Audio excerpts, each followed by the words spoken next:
Assalamualaikum warahmatullahi wabarakatuh.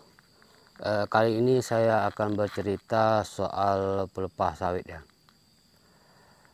Pelepah sawit itu sebagusnya posisinya di mana?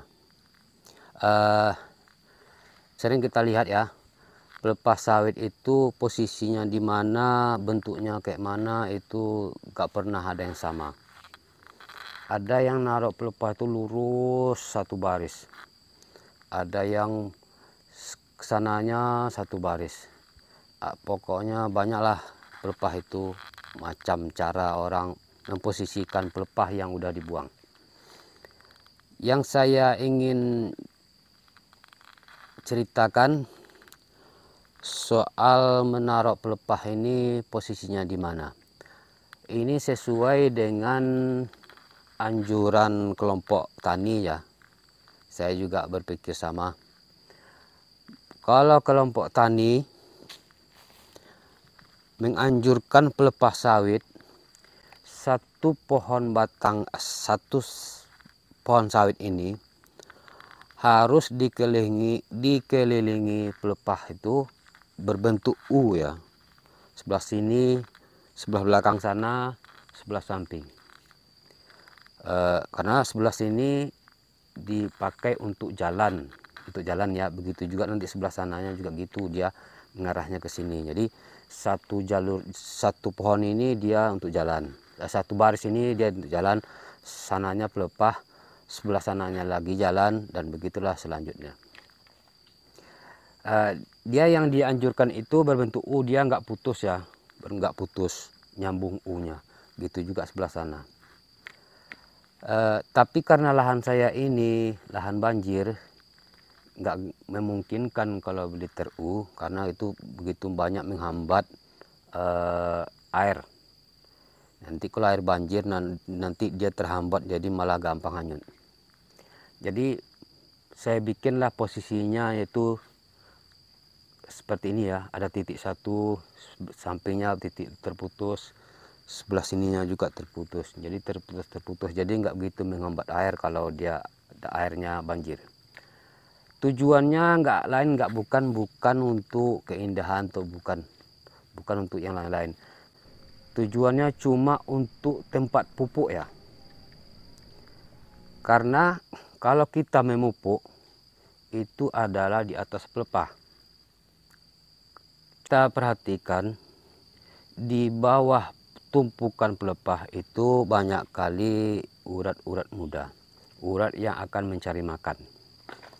Tak lainnya tak bukan ya urat pohon yang ini, urat pohon yang sana, dia akan ngumpul di bawah pelepah untuk mencari makan. Jadi kalau kita mupuk di pelepah, pertama pupuk kita tidak langsung turun semua ke tanah, artinya masih ada nyangkut-nyangkut di pelepah. Ini berguna ibaratnya menstabilkan pupuk itu, kita nggak sekaligus turun ke bawah. Itu salah satunya.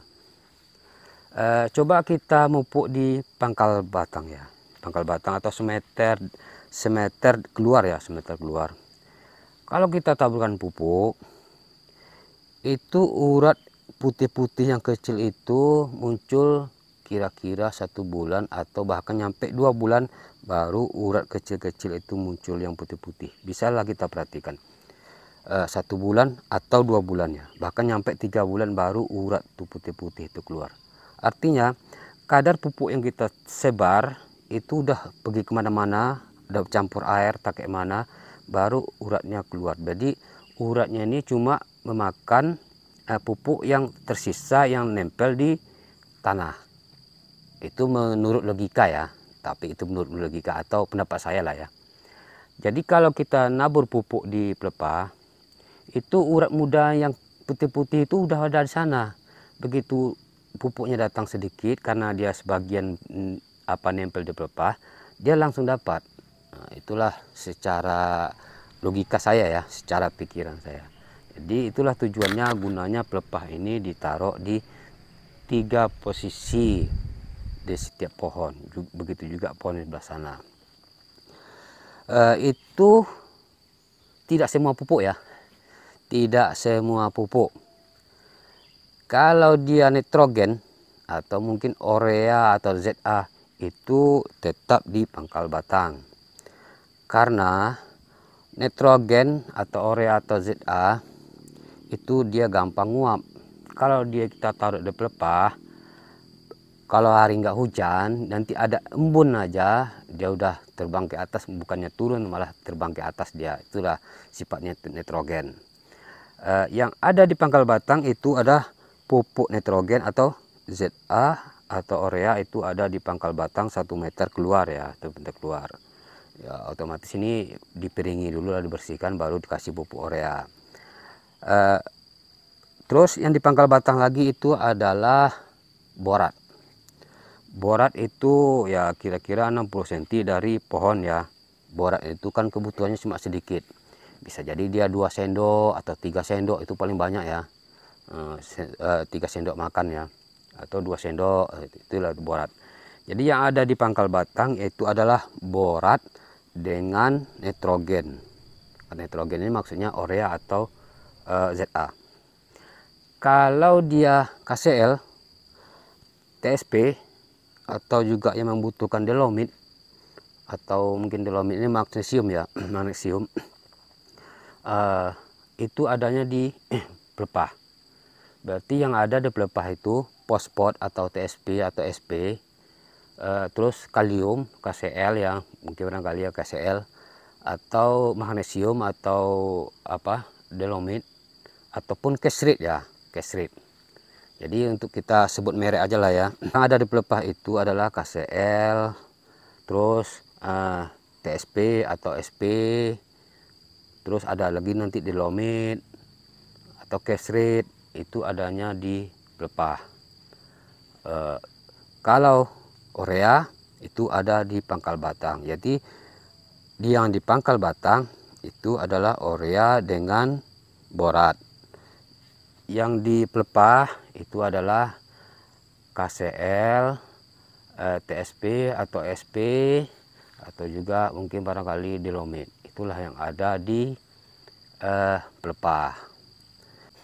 Begitu juga dengan kita memakai pupuk NPK. Kalau NPK juga bukan di pangkal batang ya. NPK itu posisinya yang bagusnya juga di pelepah.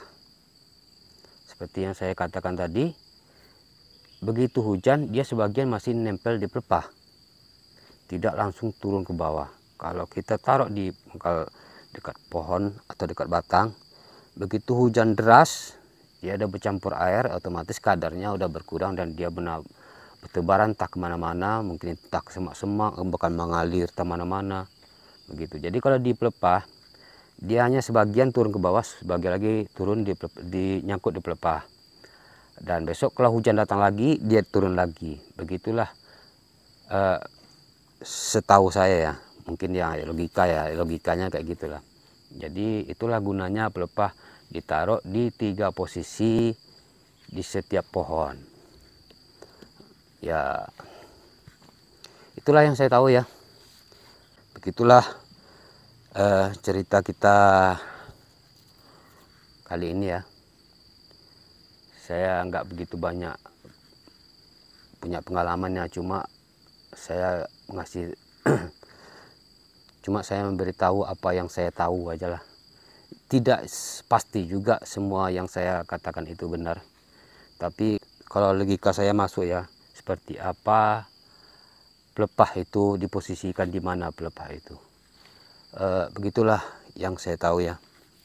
Tapi yang jelas satu pohon sawit ya, saya bilang aja lah satu pohon, pada dasarnya semua pohon itu sama ya, semua kebutuhannya sama.